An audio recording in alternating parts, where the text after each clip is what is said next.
affrontare le questioni complesse, per evitare la fatica del pensiero. Terza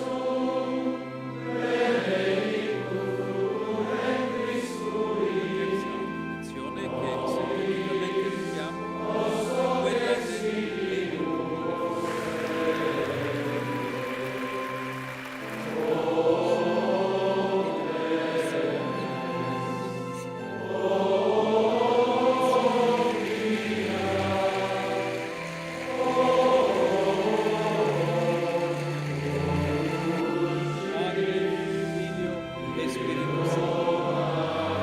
Imagina una mesa de trabajo encendida antes del amanecer. No hay cámaras, no hay discursos, solo páginas con subrayados, una Biblia abierta y un pequeño equipo que reza y conversa en voz baja. Así suele comenzar la vida de una encíclica, una exhortación o un motu proprio. No nacen de un día para otro ni de una sola cabeza. Primero llega una chispa, una pregunta de la iglesia, una herida del mundo, una intuición que el Papa quiere iluminar. Luego, la escucha, obispos, teólogos, misioneros, familias, laicos comprometidos. Se recogen experiencias, se leen signos de los tiempos, se comparan testimonios de distintas regiones. Después viene la artesanía, un índice que se ordena y se desordena, párrafos que se pulen, citas bíblicas que sostienen cada idea. Hay borradores que van y vienen, correcciones de lenguaje para que el texto sea fiel a la fe y cercano al pueblo. Se busca que la doctrina no se quede en conceptos, sino que toque la vida, el trabajo, la familia, los pobres, la paz, la creación.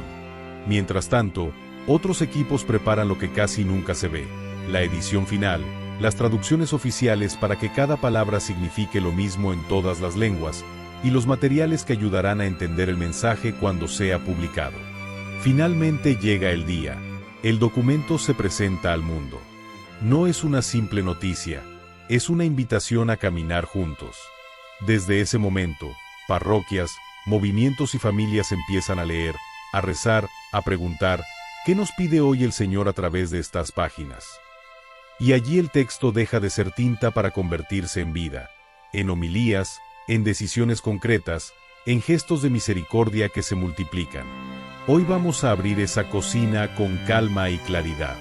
Paso a paso, veremos cómo surge la idea, cómo se discierne, cómo se redacta y cómo llega a tus manos. Al terminar, tendrás pequeñas claves para leer mejor cualquier documento papal, sin cansarte, sin perderte, y para orarlo en casa, en comunidad o delante del Santísimo. Porque detrás de cada página hay una promesa. Cuando la Iglesia escribe, quiere servir. Cuando el Papa enseña, quiere acercarte el Evangelio a la vida de cada día. Empecemos. La chispa. ¿Por qué el Papa decide escribir? Punto. Venimos de abrir la cocina y ahora entramos al primer fogón, el momento en que algo enciende el corazón del Papa y de la Iglesia. A veces la chispa llega como un murmullo insistente, otras, como un golpe de realidad que no admite demora. Hay tres caminos habituales que la provocan, y conviene verlos con ejemplos vivos. El primero es la escucha eclesial. Cuando la Iglesia se reúne en sínodo, sobre jóvenes, familia, amazonía o la propia vida de la Iglesia, no termina con una foto de clausura. Ese proceso deja preguntas, consensos y heridas que piden una palabra de confirmación. Por eso existen las exhortaciones postsinodales. Recogen el camino común, lo interpretan a la luz del Evangelio y señalan pasos concretos. El método es sencillo y profundo. Lo que el pueblo de Dios discernió, el Papa lo asume y lo ofrece de nuevo, para que no se quede en actas, sino en vida. Por eso, cuando luego lees un documento de este tipo, encuentras resonancias del aula sinodal y de las consultas previas, diálogos con obispos, laicos, consagrados, expertos, catequistas de pueblos remotos, comunidades que hablaron con voz propia. El segundo detonante es lo que la tradición llama signos de los tiempos, realidades que reclaman luz. No se trata de moda ni de reacción a titulares, sino de heridas y desafíos que interpelan directamente a la conciencia cristiana. Pobreza vieja con rostros nuevos, migraciones que desangran familias, guerras que se prolongan, violencia contra mujeres y niños, cuidados que recaen sobre pocos, gritos de la creación herida, o tecnologías que cambian el modo de trabajar y relacionarnos. Cuando uno de esos signos se vuelve clamor, el Papa toma la iniciativa.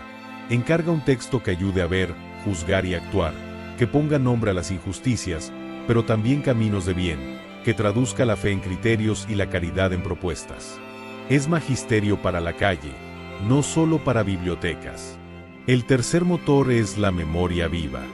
Los aniversarios no son nostalgia, son ocasiones pedagógicas. Centenarios de concilios, de encíclicas sociales, de mártires o santos que marcaron la historia, se convierten en oportunidades para actualizar la enseñanza. Volver a un hito, un concilio que definió la fe, una encíclica que abrió la cuestión social, permite mirar el presente con perspectiva y evitar errores de corto plazo. En esos momentos, el Papa puede decidir un documento que dialogue con la herencia recibida y señale cómo vivirla hoy. ¿Qué ocurre apenas se identifica la chispa? El Papa señala un dicasterio líder, según el tema. Si se trata de doctrina o cuestiones morales, la doctrina de la fe acompaña al fundamento. Si el acento es misionero o catequético, interviene evangelización. Si toca justicia, paz, trabajo, ambiente o migraciones, entra en escena el área social. Si el eje es educación, cultura o comunicación, se suman esos equipos. Ese dicasterio arma un primer grupo de redacción, un índice, preguntas guía, bibliografía y una ruta de trabajo. Desde el inicio se busca un equilibrio, fidelidad al depósito de la fe, mirada pastoral y lenguaje comprensible. En paralelo, cuando el documento nace de un sínodo, se ponen sobre la mesa los materiales del proceso, ponencias, relatorías, el texto final votado, propuestas que piden ser confirmadas o afinadas. Nada comienza de cero, todo parte de una memoria compartida. Conviene asomarse a la dinámica interna. El equipo de redacción hace un primer esquema que suele circular de modo reservado entre consultores escogidos, obispos de distintas regiones, teólogos y pastoralistas con experiencia real, hombres y mujeres que conocen por dentro el asunto tratado. No es una encuesta masiva, pero tampoco un círculo cerrado. Se busca la voz de quienes están a ras de suelo. La confidencialidad no es secretismo. Protege la libertad de los consultados y evita convertir el proceso en campo de presiones. Mientras la palabra se pule, la Secretaría de Estado acompaña y articula. Es el puente que cuida tiempos y método. Coordina con otros dicasterios para que no falte ninguna perspectiva esencial. Prevé la traducción a las lenguas principales. Conversa con la oficina de prensa sobre la forma de presentar el texto y sostiene el calendario de trabajo. En esa mesa se hablan, a la vez, teología y logística, qué capítulos demandan mayor precisión bíblica, qué términos requieren nota aclaratoria, qué parte conviene explicar en un resumen para periodistas y qué interlocutores eclesiales conviene preparar con antelación para que el documento llegue bien a diócesis y parroquias. Hay también un criterio transversal que el Papa suele pedir desde el principio, que la enseñanza no se quede en altura académica. El objetivo es un lenguaje pastoral, bíblico, directo, capaz de ser predicado el domingo, estudiado en una catequesis de adultos y orado en familia. Por eso, a la par de conceptos sólidos, se buscan imágenes, ejemplos, relatos breves y llamadas a la acción que acerquen el texto al lector común, sin perder rigor. La tradición y los padres de la Iglesia dialogan con testimonios de comunidades actuales. El magisterio previo se cita con respeto y se actualiza con prudencia. Cuando esta fase madura, el borrador ya no es un simple índice, es un cuerpo vivo que respira con la Iglesia. La chispa inicial se ha convertido en un texto que busca confirmar, consolar y corregir. Y comienza el siguiente tramo, la artesanía de los borradores, las idas y vueltas que afilan cada verbo, las lecturas cruzadas que garantizan unidad y claridad. A ese taller entraremos ahora, para ver cómo una idea se transforma en páginas que sostienen la fe y orientan la vida. El taller de la palabra, borradores, lecturas y afinaciones. Desde la chispa pasamos al banco de trabajo. Lo primero que aparece no es un libro, sino un esqueleto, un índice tentativo con 3 o 4 ejes, un tono buscado, más contemplativo, más catequético o más social, y unos objetivos pastorales concretos. Ese esquema inicial vale oro porque evita que el texto sea una suma de temas, le da respiración y rumbo. A partir de ahí comienza a unir y venir de páginas, notas al margen y reuniones breves donde se decide mucho con pocas palabras. En paralelo llegan voces. Obispos de distintas regiones, teólogos y pastoralistas con experiencia real envían observaciones, que ilumina, que confunde, que falta de la vida cotidiana.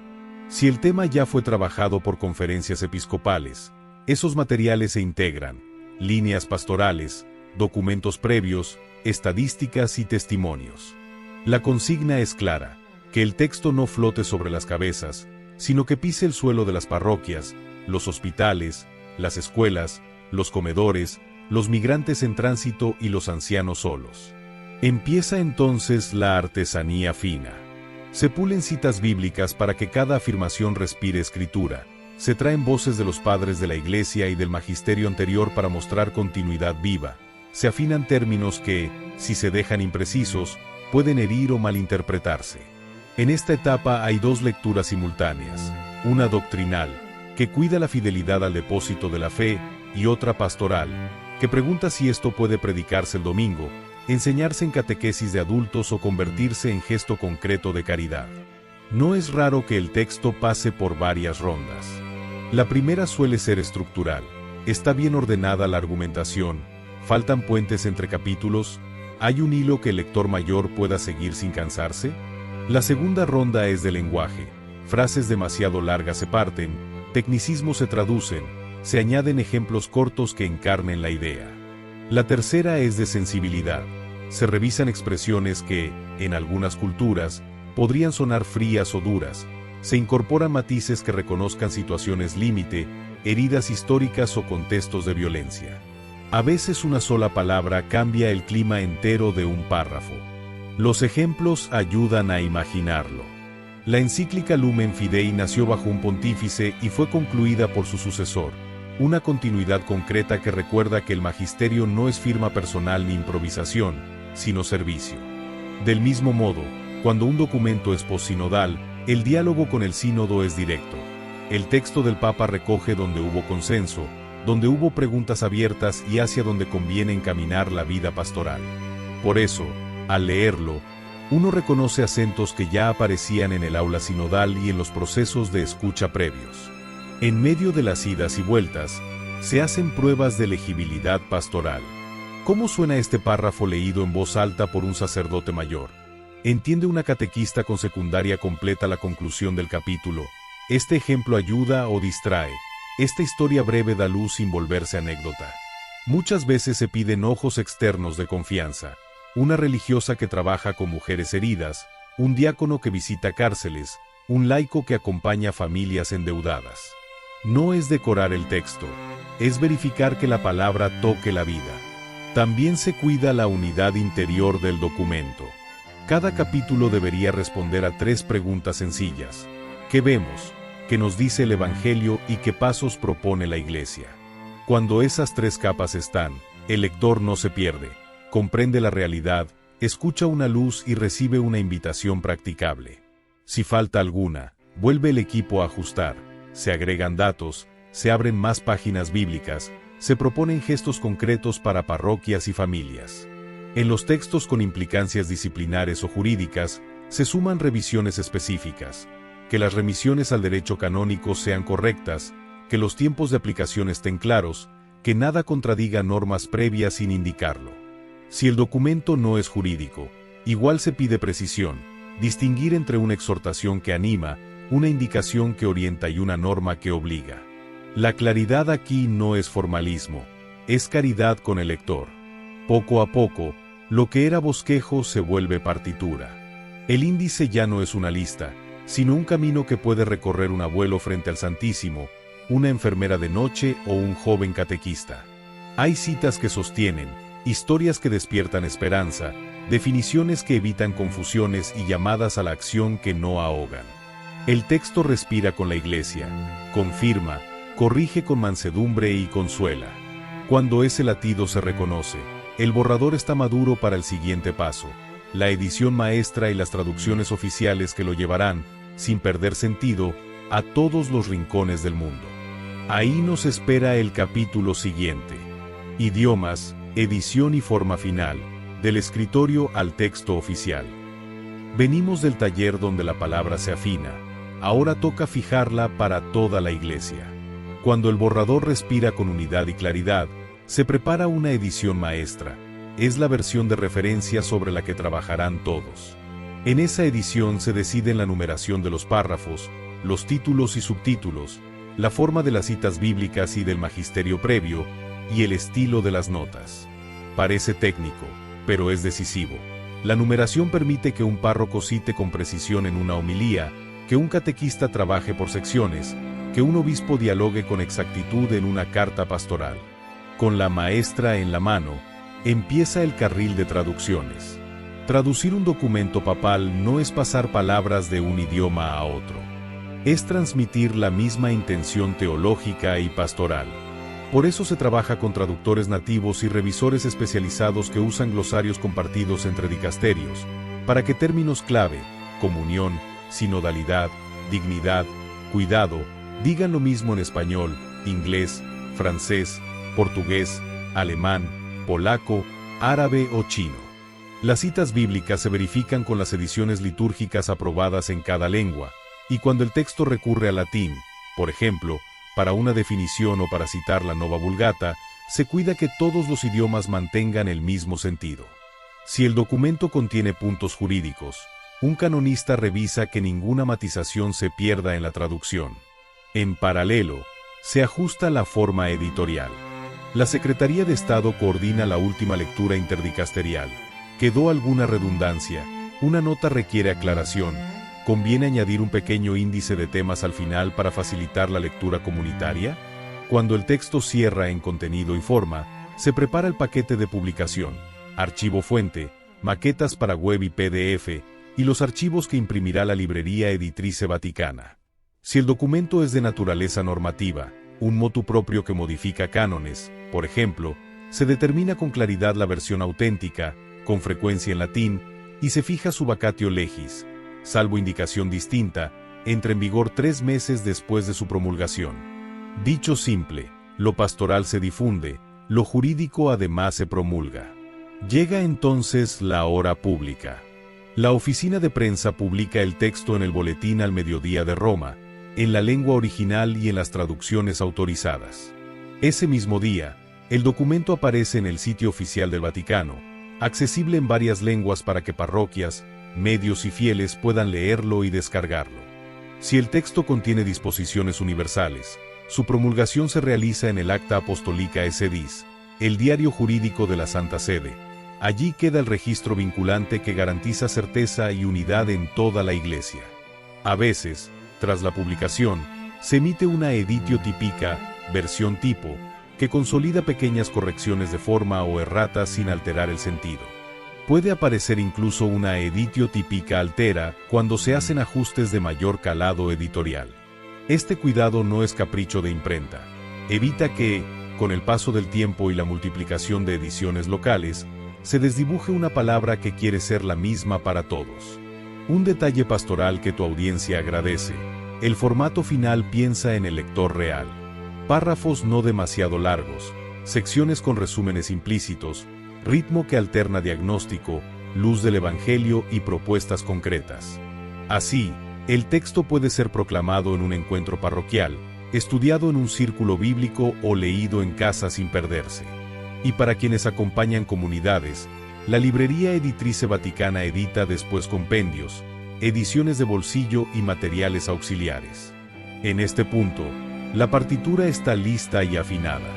Falta lo que veremos en el capítulo siguiente, cómo se presenta al mundo, conferencias, resúmenes y claves de lectura, y cómo la Iglesia lo recibe hasta convertirlo en oración, catequesis y decisiones concretas en la vida diaria.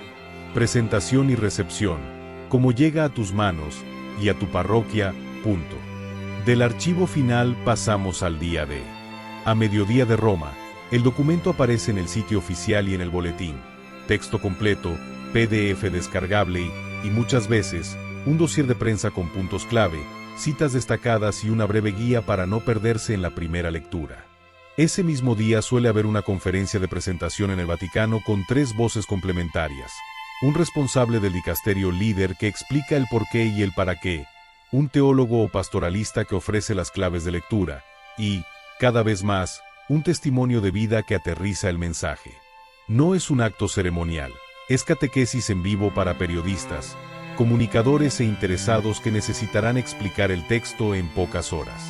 A la par, se distribuye un resumen pensado para medios, con 5 o 6 ideas fuerza y referencias a los números del documento. Ese material evita lecturas fragmentarias y ayuda a que todos nombren lo esencial con las mismas palabras. Siguen las entrevistas y notas explicativas. Vatican News conversa con los autores o con testigos del terreno. El Osservatore Romano publica artículos que ubican el documento dentro del magisterio previo y recoge reacciones cualificadas. La idea no es repetir, sino traducir, mostrar cómo un capítulo ilumina la vida de una familia, de un obispo, de un docente, de un voluntario de Cáritas o de un médico de hospital. Comienza entonces la segunda parte del estreno, la recepción. Las conferencias episcopales preparan subsidios breves para diócesis y parroquias, fichas de trabajo, preguntas para grupos, esquemas de homilías y una propuesta de lectura en varias semanas. Algunas diócesis organizan una noche de presentación con el obispo y equipos pastorales. Otras lanzan ciclos por decanatos o zonas, de modo que ancianos, catequistas, matrimonios y jóvenes tengan su espacio para escuchar, preguntar y rezar. Si el documento trae orientaciones disciplinares o cambios jurídicos, las oficinas diocesanas convocan a sesiones formativas específicas para sacerdotes, diáconos, agentes de pastoral, colegios y asociaciones, explicando plazos de entrada en vigor y buenas prácticas. La recepción también vive en lo pequeño. En una parroquia, un grupo de lectura puede funcionar con un método sencillo. Abrir con una oración breve, leer un número del documento, guardar un minuto de silencio, recoger 3 palabras que tocaron el corazón y terminar con un paso posible para la semana. En un hogar, bastan 10 minutos al anochecer para leer un párrafo y compartir una intuición. En un hogar de ancianos, un voluntario puede leer en voz clara 2 o 3 números y proponer una breve oración por quienes más lo necesitan. La fuerza del magisterio no se mide en titulares, sino en gestos concretos que nacen de su escucha. Con el paso de los días, si surgen dudas sobre la interpretación de algún punto, pueden aparecer aclaraciones oficiales, respuestas a preguntas frecuentes, notas firmadas por el dicasterio competente, o, cuando el texto implica normas, precisiones publicadas en el órgano jurídico correspondiente. A veces, universidades y centros de estudio ofrecen foros abiertos en los que se dialoga con especialistas y agentes pastorales, y desde ahí nacen materiales más didácticos, guías para colegios, itinerarios de confirmación, retiros para matrimonios, esquemas para Cáritas o para Pastoral de la Salud. También entra en juego la dimensión digital. Las redes de la Santa Sede y de las conferencias episcopales publican infografías con cifras o conceptos clave, breves videos explicativos y citas que pueden leerse en un minuto. No sustituyen el documento, pero abren la puerta para que muchos se animen a leerlo entero. En algunas ocasiones se organizan encuentros en línea con preguntas y respuestas moderadas, donde los autores explican el trasfondo de ciertos capítulos o el porqué de un término técnico. Por último, llega el momento más silencioso y decisivo, cuando el documento deja de ser novedad y se convierte en vida ordinaria. Lo ves cuando un párroco toma un ejemplo de sus páginas para iluminar una homilía, cuando una catequista usa una oración del final como cierre de un encuentro, cuando un grupo de voluntarios reordena su servicio a pobres y enfermos según los pasos propuestos, cuando una familia decide, a partir de un número leído juntos, reconciliarse o ajustar su economía con más justicia. Esa es la recepción verdadera, del titular a la comunidad, de la tinta a la misericordia en acto. Con este recorrido, la ruta está completa: chispa, taller, edición y recepción. Ya puedes reconocer el movimiento interior que convierte una idea en palabra de iglesia, y esa palabra en camino compartido. Ahora sí, estamos listos para cerrar pidiendo la gracia de leer y vivir lo que se nos regala. Después de ver la chispa, el taller, la edición y la recepción, se entiende mejor. Un documento papal no es un libro que aparece de la nada, es una palabra de pastor para tiempos concretos, tejida con oración y con voces de toda la iglesia. Para que no se quede en la estantería, te propongo 3 pasos sencillos esta semana. Elige un capítulo y subraya una frase que te dé esperanza. Compártela con alguien de tu comunidad, un familiar, un amigo de misa, tu grupo de oración, y rézala cada noche pidiendo luz para vivirla en algo pequeño y real. Hagamos juntos esta súplica. Señor Jesús, gracias por tu iglesia que escucha, discierne y habla para guiarnos. Manda tu espíritu para entender con la mente, acoger con el corazón y poner por obra con las manos lo que nos propones. Danos humildad para aprender, valentía para convertirnos y caridad para servir a quien más lo necesita. Amén. Ahora te leo a ti. ¿Qué documento te ha hecho más bien y por qué? Deja tu experiencia en los comentarios.